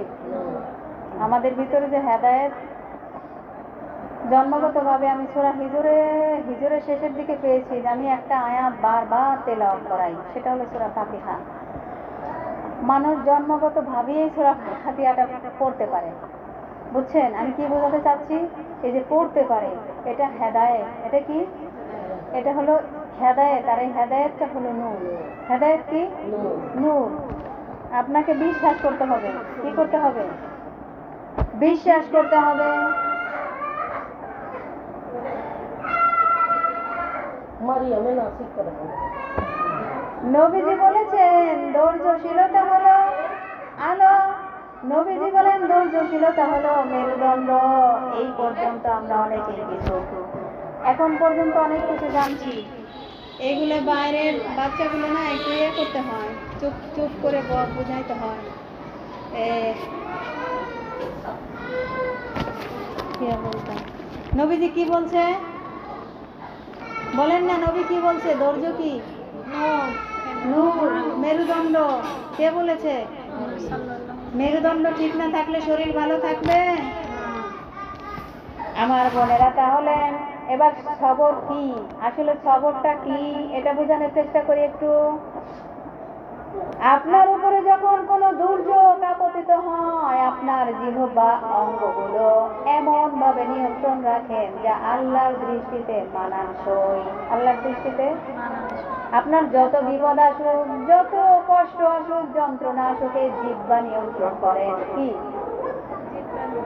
এই জিহ্বাটা যদি নিয়ন্ত্রণ করেন, সাথে শরীরের অঙ্গ প্রত্যঙ্গ, আল্লাহ বলছে এখনই ওকে মানানসই লাগতেছে। কি মানানসই? ওকে জানি সৃষ্টির সেরা জীব মানুষ হিসেবে পাঠালাম। মানুষ মানুষ লাগে। কি লাগে? মানুষ মানুষ লাগে। আমার বোনেরা, সবরের সাথে হৃদয়ের যন্ত্রণার কোনো সম্পর্ক নেই। সবরের সাথে হৃদয়ের যন্ত্রণার কোনো সম্পর্ক নেই। আপনার সবর আছে, একই সাথে হৃদয়ের রক্তকরণ হতে পারে, এটা কিন্তু সবরের পরিপন্থী নয়। আপনার সবর থাকতে পারে, একই সাথে আপনার দুঃখ ভারাক্রান্ত হতে পারে। সবর আছে, দুঃখ থাকবে, সবরের সাথে কান্নার কোনো সম্পর্ক নেই। আপনার সবর থাকতে পারে, একই সাথে আপনি কান্নাও করতে পারেন। মোট কথা, বাংলা কথা হলো আপনার জিহ্বা শুধু সেই কথাই বলবে, যতই কষ্ট হোক, যতই যন্ত্রণা হোক, যতই হৃদয়ে রক্তক্ষরণ হোক, আপনার জিহ্বা সেই কথাই বলবে যা আমার আল্লাহ সন্তুষ্ট হয়ে যাবে। এটা হলো সবর। আপনি এমন কষ্ট পেয়েছেন, একেবারে মানুষকে গালি দিতে দিতে আর পারছেন না, বলতেছেন রুমিয়া কমা একটু শিখাই আছে না? নাই তো আমি এখন মানে এখন টায়ার্ড হয়ে গেছি, দাঁড়া একটু রেস্ট নিয়ে নিই। আপনারা কি বুঝছেন আমি কি বলছি? হ্যাঁ, তাহলে যদি বুঝে থাকেন আপনারা ভালো।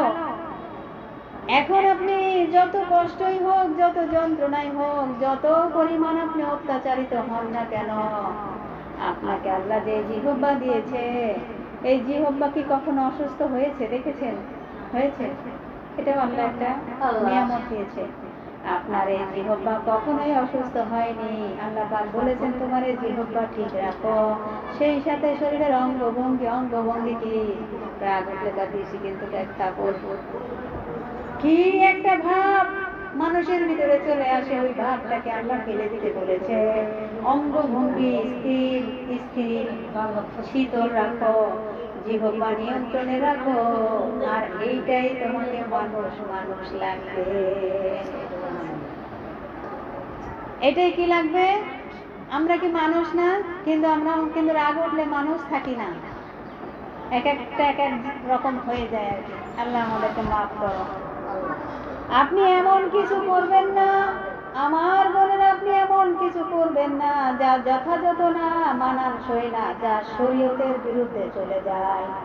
রাগান্বিত হলেও শরীয়ত বিরোধী কোনো কথা বলা যাবে না। যেমন আমি অধিকাংশ মহিলাদের একটা গালি দিতে দেখি, কিন্তু রেকর্ড হচ্ছে। এটা একদম গালিটা দেওয়া যাবে না। যেমন একটা গালি দেয় কুকুরের বাচ্চা, কুত্তার বাচ্চা, আল্লাহ আমাকে মাফ করে দিও, এটা থেকে আমরা বের হতে চাই, তাই আমি বললাম কুত্তার বাচ্চা বলে অধিকাংশ নারীরা গালি দেয়। এই গালিটা আপনি দিবেন না। আমার আল্লাহ পাক বলেছেন যে এই গালিটা দেয় সে আমার জাত তুলে গালি দিল, আমি আল্লাহ ওর উপরে লানত বর্ষণ করতে থাকি। এবার তার লানত কি ভালো? এটা একটা নাম আছে, লানত। লানত ভালো না? আপনার উপরে একটার পর একটা আযাব ছেড়ে দেয়, কোন আপনি তখন খালি ফায়া কোন দেখতে থাকেন, দেখতে থাকেন, কয় আমারই খালি দেখ আল্লাহ, আমারই খালি গজব করে, অন্যের পরে না কেন? তুমি শুধরাও, তুমি এই গালিটা দেয়া যাবে না, যাবে? এই গালি কখনো ব্যবহার করবেন না। আপনি একটু শিকড়ের সন্ধানে যান, আপনি কাকে গালি দিচ্ছেন। আমার বোনেরা, এবার আমরা একটু মনস্তাত্ত্বিক ভাবে সবর হলো, যখন কিছু ঘটে যায় আপনি এই বাস্তবতাকে আল্লাহর পুরস্কারের সাথে সম্পর্ক যুক্ত করবেন। হঠাৎ কিছু ঘটে গেছে, সবর এমন ভাবে ধরুন আল্লাহ পুরস্কার দেবে এই লোভে এমন ভাবে সবর করতে হবে, তখন আপনার মন ভিন্ন এক জগতে চলে যাবে। আপনি আল্লাহর পক্ষ থেকে আসা পুরস্কারের কথা চিন্তা করতে থাকবেন। একটা জিনিস হয়ে গেছে, কিন্তু পুরস্কার নিব কার কাছ থেকে? একটা ক্ষতি হয়ে গেছে, এই ক্ষতি আর আমার দ্বারা সম্ভব না, এটাকে পূর্ণতা দেব না। যদি ধৈর্য ধরি আমার আল্লাহ এর চাইতেও পূর্ণতা দান করবে, এর চাইতেও পূর্ণতা দান করবেন। আপনি সবর যদি দাবি করেন, একটি নির্দিষ্ট স্তরের ঈমান এবং তাকওয়া সবর যদি দাবি করেন, আল্লাহর সাথে আপনার বিশেষ একটা সম্পর্ক যা আপনাকে দুঃখ কষ্ট থেকে মুক্ত হতে সহায়তা করবে। এমন সম্পর্ক করতে হবে, যত কষ্ট আসুক কিন্তু আপনাকে আমার আল্লাহ সাহায্য করবে। কে করবে? আর কেউ পারবে না। আল্লাহ পাক কুরআনুল কারীমে বলেছেন ওয়াস্তাঈনু বিস-সাবরি ওয়াস-সালাহ। ওয়াস্তাঈনু অর্থ হলো যখন আপনি দুর্দশার মধ্যে থাকেন, কি দুর্দশার মধ্যে থাকেন, যখন জীবন দুর্বিষহ হয়ে যায়, তখন কিভাবে জীবনকে সহজ করবেন। এবার শুনুন, আমাদের জীবনে মাঝে মাঝে দুর্বিষহ হয় কি হয় না? মারিয়াম আলাইহিস সালামের আমি কোরআনের মধ্যে পেয়েছি, হাদিসে পড়েছি, উনিও কিন্তু এক সময় বলেছে আল্লাহ তুমি আমার এই মুহূর্তে মরণ দাও। কি দাও? উনি একজন পবিত্র নারী ছিল এবং আমল কত প্রকার কিভাবে করতে হয় উনি দেখিয়ে দিয়েছেন। সেই মহিষী নারী, উনি বলছে আল্লাহ তুমি আমার এই মুহূর্তে মরণ দাও, আমি মুখ দেখাবো কেমনে?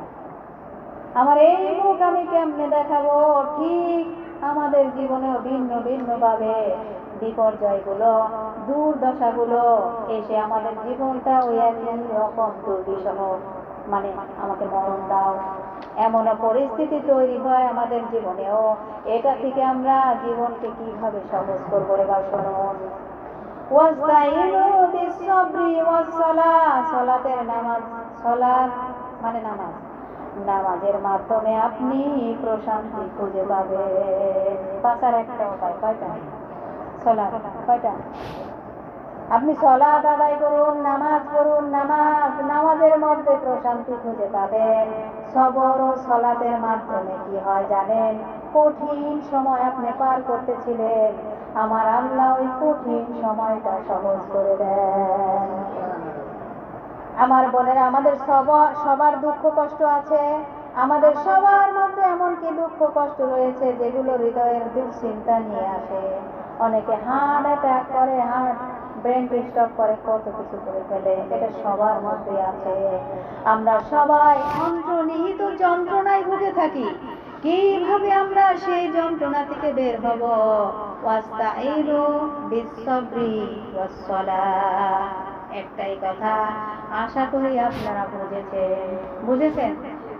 একটাই ওষুধ, কি সেটা? সালাত। এবার আমি একটা প্রশ্ন দিব আপনাদের, এর মাধ্যমে আলোচনা শেষ হবে ইনশাআল্লাহ। কিভাবে সবর অর্জন করা যায়?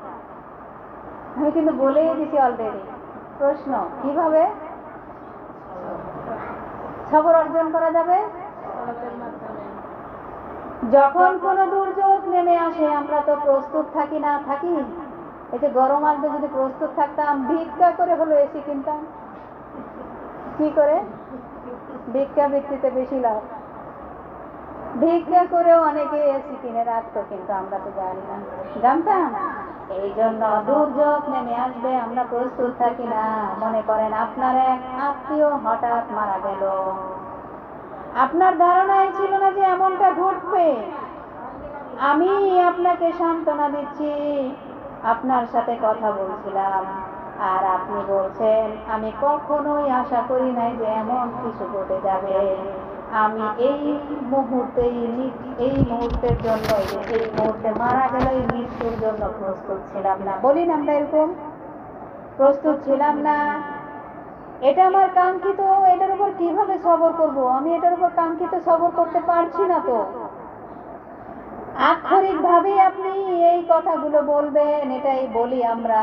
এই ধরনের সবরের জন্য আমি প্রস্তুত ছিলাম না। আমি তাকে বলেছিলাম সবর এমন কিছু না, সবর এমন কিছু না যার জন্য আপনাকে আগে থেকে প্রস্তুতি থাকতে হবে। আর এখন তখন আপনি এই আয়াতটা তেলাওয়াত করলেন। কাউকে সান্ত্বনা দেওয়ার সময় আপনি আয়াতটা মুখস্থ করে ফেলবেন। আল্লাহ পাক বলছেন ওয়াসবির ওয়া মা সাবারুকা ইল্লা বিল্লাহ। এটা কাউকে সান্ত্বনা দেওয়ার সময় ওয়াসবির ওয়া মা সাবারুকা ইল্লা বিল্লাহ বলেন তো। সূরা নাহল 127 নম্বর আয়াত।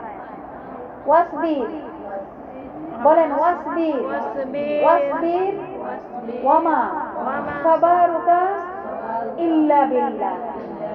কাউকে সান্ত্বনা দেওয়ার আগে আপনি নিজে এটা মুখস্থ করুন। যদি আরবিটা না পারেন, বাংলাটা এবার মনোযোগ দিয়ে শুনুন।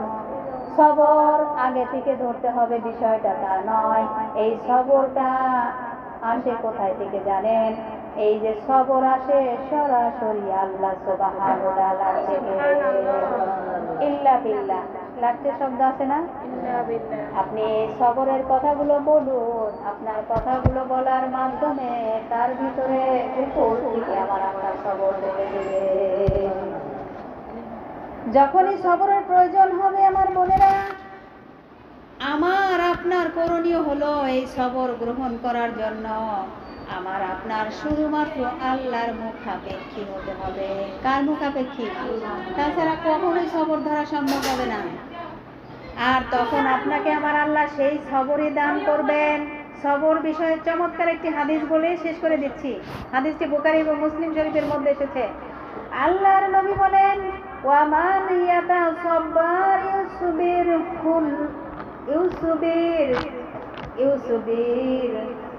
হুল্লাহ। যে আন্তরিকভাবে সবর অর্জন আকাঙ্ক্ষা করে, যে সবর লাভের প্রাণপণ চেষ্টা করে। কি করে? সবর লাভের জন্য প্রাণপণ চেষ্টা করে। একদম সহজ বাংলা ভাষায় বলছি, শুনুন। বাংলা ভাষা, যে আসলে সবর অর্জন করতে চায়, ইউসবির হুল্লাহ, আমার আল্লাহ তাকে সেই সবরই প্রদান করবেন, দান করবেন। বলেন সুবহানাল্লাহ। আমরা যদি সত্যি সবর চাই, তাহলে আল্লাহ সত্যি আমাদেরকে দিবেন। আমি চাই আমার আপনার আমাদের সন্তানদের এই কথাটি মনে এবং অঙ্গভঙ্গিতে একেবারে গেঁথে যাক। বলেন আমি। সবার এই যে সবর সরাসরি আল্লাহর পক্ষ থেকে আসা একটি উপহার। সুবহানাল্লাহ। এটা একটি, অনেকের দেখবেন যে এত কিছু করে, কিচ্ছু করে না, ঠিক না? এর ভিতরে সবর আছে। কি আছে? কারণ যে রাগের মুহূর্তেও রাগ কন্ট্রোল করতে পারে, তার জন্য আলাদা একটা জান্নাত আছে। সুবহানাল্লাহ। ওয়াসবির ওয়া মা সাবারুকা ইল্লা বিল্লাহ। রাসূল সাল্লাল্লাহু আলাইহি সাল্লামকেও বলা হয়েছিল, আল্লাহ ছাড়া কোথা থেকে আপনি সবর পাবেন? কে ছাড়া? কোথা থেকে পাবেন এগুলো? ইয়া রাসূলুল্লাহ, আমি আপনাকে সবর অবলম্বন করতে বলছি, আমি আল্লাহ আপনাকে সেই সবর প্রদান করব। বলেন সুবহানাল্লাহ। আপনার যতটুকু প্রয়োজন আমি ততটুকুই আপনাকে দান করব। ওয়াসবির ওমা সাবারুকা ইল্লা বিল্লাহ, সবর লাভের জন্য প্রাণপণ চেষ্টা করবেন। যে আমি সত্যি সবর অর্জন করতে চাই, ইউসুবির উল্লাহ, আর যে এই চেষ্টা করবে আল্লাহ তাকেই প্রদান করবে। এখানে যারা উপস্থিত আছি আমাদের সবার মন মানুষের অন্তরে সবর আল্লাহ তুমি গেঁথে দাও। আবার বলছি, সবর আল্লাহর পক্ষ থেকে আসা উপহার। সবর কি উপহার? নবীজি বলেন এটা আলো এবং মেরুদণ্ড। আল্লাহ পাক বলেন, হে রাসূল, কে আছে আল্লাহ ছাড়া আপনাকে সবর প্রদান করবে? আমি আপনাকে সবর অবলম্বন করতে বলেছি, আমি আপনাকে সেই সবর প্রদান করব যা আপনার প্রয়োজন। ওয়াসবির ওমা সাবারুকা ইল্লা বিল্লাহ। সবাই বলি সাবুদে দিতে এটা খুলে সামনে খালি দিন।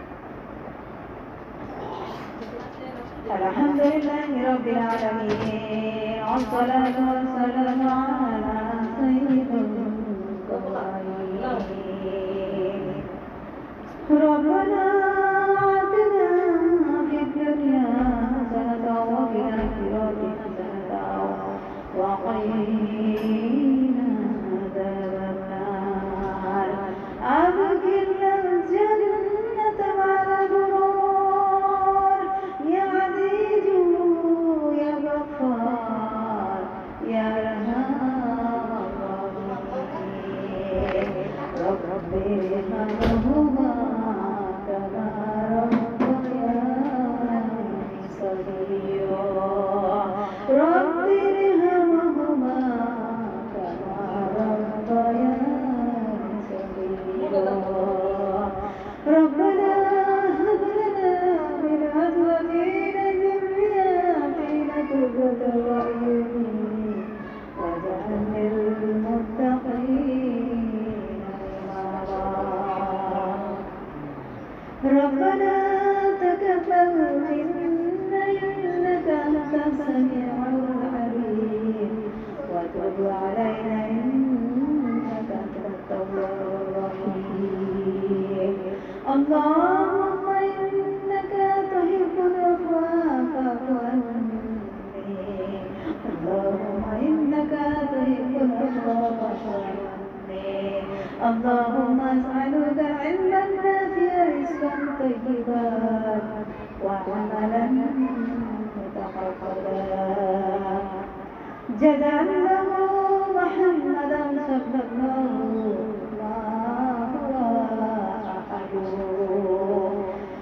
الله أكبر كبيرا الحمد لله كثيرا سبحان الله بكرة وأصيلا. رضيت بالله ربا وبالإسلام دينا وبمحمد نبيا. سبحان الله وبحمده عدد خلقه ورضا نفسه ورضا عرشه ومداد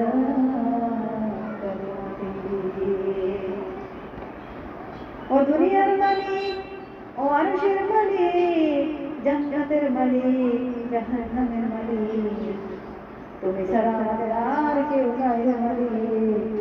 তুমি ছাড়া আমাদের আর কোনো মাবুদ নাই, তুমি ছাড়া আমাদের আর কোনো অভিভাবক নাই, তুমি ছাড়া কোনো বন্ধু নাই। আল্লাহ, তোমার কাছে হাত তুলে বারবার আরো বারবার তোলার জন্য তোমার কাছে সেই শক্তি ভিক্ষা চাইছি। ও আল্লাহ, জীবনে যতক্ষণ মৃত্যুর গড়গড়ানা আসে আল্লাহ, ওই পর্যন্ত আমাদের তোমার প্রকৃতি পায়ে সেজদা দেওয়ার তৌফিক করে দিও। রব্বুল আলামিন, এই দুনিয়ায় কত মানুষ কত সমস্যায় আছে আল্লাহ, আল্লাহ তুমি আমাদেরকে দুনিয়ার হাসানা আখিরাতের হাসানা দিয়ে তুমি ধন্য করে দাও। ও আল্লাহ, আজকে এই গোলাপ শব্দটা হলো ভিআইপি জায়গা, জান্নাতের অভিযানযোগ্য জায়গা। ও আল্লাহ, কোরআন এবং হাদিসে কত কত কত সুন্দর সুন্দর আমাদের না জানা কথাগুলো আছে। তাই তো তুমি বলেছ তোমরা দুনিয়ায় যা পেয়েছ মরণের পরে তোমরা জান্নাত দেখার পরে বলবা তুমি দুনিয়ায় যা চেয়েছিলাম ওগুলো আর চাই না আল্লাহ, এই জান্নাতের সঙ্গে আমার দিয়ে দাও। রব্বুল আলামিন ওই জান্নাতের লোভে দুনিয়ায় কত কিছু ছেড়ে দিয়েছিলেন আল্লাহ। রব্বুল আলামিন ক্ষমতা থাকার পরেও আল্লাহ, পরিবেশ পরিস্থিতি থাকার পরেও আল্লাহ, আমরা সুদ ঘুষ কত কত গুনাহ থেকে নিজেদেরকে হেফাজত করেছি, পর্দার মধ্যে আবদ্ধ করে ফেলেছি। রব্বে কারীম তুমি আমাদের ফাতিমার সাথে জান্নাত দিও। রব্বে কারীম ফরজ পর্দা এটা পালন করতে গেলে সবচেয়ে বেশি নিজ পরিবার থেকে বাধাগ্রস্ত হতে হয়। ও আল্লাহ, তুমি আমাদের আপন পরিবারকে আল্লাহ তুমি হেদায়েত দান করে দাও। আর রব্বে কারীম আমাদের সন্তানগুলো দিয়েছো আল্লাহ, তুমি ওদেরকে চক্ষু সুদূরকারী সন্তান বানিয়ে দাও। ও আল্লাহ, আল্লাহ তুমি আমাদের মা হওয়ার তৌফিক দিয়েছো, শুকরিয়া আদায় করে বলছি আলহামদুলিল্লাহ। এই সন্তানগুলো ছোট থেকে ধাপে ধাপে বড় হচ্ছে আল্লাহ। রব্বে কারীম ছোটবেলায় যেমন কোনো কথা বললে সেটাকে আল্লাহ মান্য করার চেষ্টা করেছে, কষ্ট লাগে। এই সন্তানগুলো যখন ধাপে ধাপে বড় হবে আল্লাহ, এই ছোটবেলা যেমন ভাবে মা বাবার চক্ষু শীতল করে রেখেছিল আল্লাহ, এই বয়স হওয়ার পরেও তুমি তাদের ওই একই রকম রাখিও। রব্বে কারীম সন্তানগুলো সাথে আল্লাহ তুমি দিনদার মেয়েদের বিবাহের ব্যবস্থা করে দিও আল্লাহ। পরিবারটাকে তুমি জাহান্নাম বানিয়ে দিও না আল্লাহ, এই পরিবারটাকে তুমি মেহেরবানি করে ইসলাম দিয়ে সাজানো তৌফিক করে দিও। আর রব্বে কারীম আমরা এখানে অনেকে হাত তুলেছি, কারো বাবা চলে গিয়েছে, কারো মা চলে গিয়েছে, আমরা যারা এতিম হাত তুলেছি আল্লাহ, আমাদের বাবার কবরে আল্লাহ তুমি জান্নাতের বাগান বানিয়ে দাও। আমাদের বাবার শরীরে আল্লাহ তুমি জান্নাতের বসবাস করিয়ে দাও। ও আল্লাহ, জান্নাতুল ফেরদাউসে দুনিয়ায় যেমন একটা পরিবার ছিলাম, আবার এই পরিবার জান্নাতুল ফেরদাউসে তুমি একত্রিত করে দিও। রব্বে কারীম তুমি দয়া করো, মেহেরবানি করে তাদেরকে নহরের পানি দিয়ে গোসল করিয়ে তাদেরকে জান্নাতে ঢোকার অনুমতি দিয়ে দাও। ও আল্লাহ, যারা মা বাবা জীবিত আছে আল্লাহ, তাদেরকে তুমি তোমার রহমতের ফেরেশতা দিয়ে হেফাজত করে রাখিও। ও আল্লাহ, তুমি মরণের সময় তাদেরকে কালিমাটা নসিব করে দিও আল্লাহ। বৃদ্ধ বয়সে দেখার মতো কেউ থাকে না, তুমি তাদের অভিভাবক করে দিও। আমরাও যখন ওই বয়সে চলে যাবো জানি না ওই বয়স পাবো কিনা রে আল্লাহ। যদি ওই বয়স পর্যন্ত হায়াতটা চলে যায় আল্লাহ, আমাদের নিজ নিজ শরীর দ্বারা নিজেদের কাজ শুরু করার শক্তি বিস্তার দিয়ে দিও। আল্লাহ, কারো উপরে তুমি বোঝা, কারো উপরে তুমি আমাদের বোঝা করে রাখিও না আল্লাহ। এই দুনিয়ার মানুষ বড় কঠিন আল্লাহ, তুমি দুনিয়ার মানুষদেরকে তুমি বিনয়ী বানিয়ে দাও। ও আল্লাহ, আমাদের রোগ সব তুমি দিবা, পরীক্ষা করবা আল্লাহ। তোমার মেহেরবানিতে আমাদেরকে সবর অবলম্বন করার তৌফিক করে দিও আল্লাহ। আজকে সবর বিষয়ে কথা বলেছি ও আল্লাহ, আজকে এইটার জন্যই যত সমস্যা তৈরি হচ্ছে, আমাদের সবর নাই। ও আল্লাহ, আমাদের পরিবার, আমল পরিবার, আত্মীয় স্বজন এখানে যারা যারা উপস্থিত হয়েছে আমাদের সবাইকে তোমার সবরের চাদরে আবদ্ধ করে নাও। ইয়া রাব্বে কারীম তুমি দয়া করে মুরব্বীরা যারা হাত তুলেছে আল্লাহ, তাদের ভিতরের চাপা কষ্টগুলো তুমি কোরআনের ইজ্জতে তুমি সমাধান করে দাও। ইয়া আল্লাহ, যারা পুত্রবধূ পেয়েছে পুত্রবধূগুলোকে আল্লাহ তুমি ইসলাম বোঝার তৌফিক করে দাও। ও আল্লাহ, ইসলাম বোঝার পরে একে অপরের সাথে কি রমণীয়তা, কি আচরণ করতে হবে আল্লাহ, এই শিক্ষাগুলো দুনিয়ায় তাদের নেওয়া তৌফিক করে দাও। ও আল্লাহ, আমরা যেন দুনিয়ার লোভে যেন পড়ে না যাই, আমাদেরকে আখিরাত মুখী হওয়ার তৌফিক করে দাও। ইয়া রাব্বে কারীম, আমার জান মালিকা তোমার ডাকে সাড়া দিয়ে চলে গিয়েছে আল্লাহ, কত বড় করেছে আল্লাহ, কত মানুষ কবরে শুয়ে আছে আল্লাহ, সেই সাথে আমার জান চলে গিয়েছে, তুমি মেহেরবানি করে তাকে মাফ করে দাও। ও আল্লাহ, তুমি তার জীবনের অপরাধ করেছে এই অপরাধগুলোর দিকে তাকায়ও না রে আল্লাহ। তুমি তার হৃদয়টা অনুবীক্ষণ যন্ত্র দিয়ে নয়, তুমি শুধু অন্তর দিয়ে তাকালে বুঝতে পারবা তোমার নাম লেখা আছে। রব্বে করিম, তুমি তোমার যত বান্দা বান্দি কবরে চলে গিয়েছে, এই হৃদয়ে খোদাই করা নাম লেখা আছে। রব্বুল আলামিন তোমার এই নামের উসিলায় তুমি তাদেরকে মাফ করে দাও। যারা সংসার জীবনে স্বামীর বাড়িতে অত্যাচারিত আছে রে আল্লাহ, পৃথিবীর আনাচে কানাচে সব জায়গায় নারীরা অত্যাচারিত হচ্ছে। ও আল্লাহ, কোরআনের মজলিস থেকে ওই মা বোনদের জন্য দোয়া করছি আল্লাহ, ওই অত্যাচারিত ফ্যামিলিগুলোকে আল্লাহ তুমি ইসলামের সামনে ডুবিয়ে দাও। আর রব্বে কারীম, তুমি দয়া করে আমাদের হালাল খাবারের তৌফিক করে দাও আল্লাহ। আমাদেরকে তুমি এই যে সবরটা সলার মাধ্যমে তুমি খুঁজতে বলেছো, আমাদের এই নামাজের মধ্যে চিন্তা ভাবনা নিয়ে সালাত আদায় করার তৌফিক করে দাও। বিশেষ করে আল্লাহ, এখানে যারা অসুস্থ সবাইকে সুস্থতা দান করে দাও। ইয়া আল্লাহ, তুমি আমাদেরকে মেহেরবানি করে বর্তমান বাংলাদেশে যে গজব নাযিল হয়েছে রে আল্লাহ, গরমের এত তীব্র গরম আমি জীবনে কখনো পাইনি। রব্বে কারীম, তোমার অক্সিজেনের কত দাম এখন বুঝতে পারছি রে আল্লাহ। রব্বে কারীম, আমাদের এই গরম থেকে তুমি আল্লাহ মুক্ত করো। ও আল্লাহ, তুমি আমাদেরকে রহমতের বৃষ্টি ভিক্ষা দাও। ও আল্লাহ, তুমি মেহেরবানি করে তোমার আসমান থেকে রহমতের বৃষ্টি তুমি আমাদের ভিক্ষা দিয়ে দাও। আর সইতে পারছি না রে আল্লাহ, তুমি মেহেরবানি করে আল্লাহ বৃষ্টি দিয়ে আমাদেরকে তুমি ধন্য করে দাও। গুনাহ করেছি, মাফ করে দাও, মাফ করে দাও। ও আল্লাহ, তুমি মেহেরবানি করে আমাদের সবাইকে একে অপরকে জান্নাতে যাওয়ার প্রতিযোগিতা করার তৌফিক করে দাও। রব্বুল আলামিন, বিশ্ব নবীর রওজায় আমাদের সবাইকে যাওয়ার তৌফিক করে দাও। বিশ্ব নবীকে, আমার নবীকে ভুলে বলে আল্লাহ, তোমার তাওহীদের কালেমার কসম, আমাদের একবার নবীকে দেখার তৌফিক করে দাও। ও আল্লাহ, তোমার কালেমার কসম, যতগুলো কথা বলেছি কবুল করে নাও। ইয়া রব্বে কারীম, তোমার কাছে আর একটা দরখাস্ত, এখানে যতগুলো মানুষ উপস্থিত হয়েছে, ছোট্ট মাসুম বাচ্চারা আমিন আমিন বলছে। ও আল্লাহ, এই মানুষগুলোর সাথে আমাকে জান্নাতে থাকার তৌফিক করে দাও। এই মানুষগুলোর সাথে আল্লাহ আমাকে জান্নাতে দেখা করায় দিও। আল্লাহ, যাদের বাচ্চা হয় না, মেহেরবানি করে তুমি তাদের বাচ্চা হওয়ার তৌফিক করে দিও। ইয়া রব্বে কারীম, তুমি আমার বোনকে, আল্লাহ আমার মৃত ভাবিকে কোরআনের ইজ্জতে তুমি কবুল করে নাও। সুবহান রাব্বিকা রাব্বিল ইজ্জতি আম্মা ইয়াসিফুন ওয়া সালামু আলাল মুরসালিন আলহামদুলিল্লাহি রাব্বিল আলামিন। ইয়া রাব্বাল আখিরাতি কালিমা লা ইলাহা ইল্লাল্লাহ মুহাম্মাদুর রাসূলুল্লাহ। আসসালামু আলাইকুম। আলহামদুলিল্লাহ রাব্বিল আলামিন বললে একটা ফুলাই তাদের একটু সিডি কি করছে?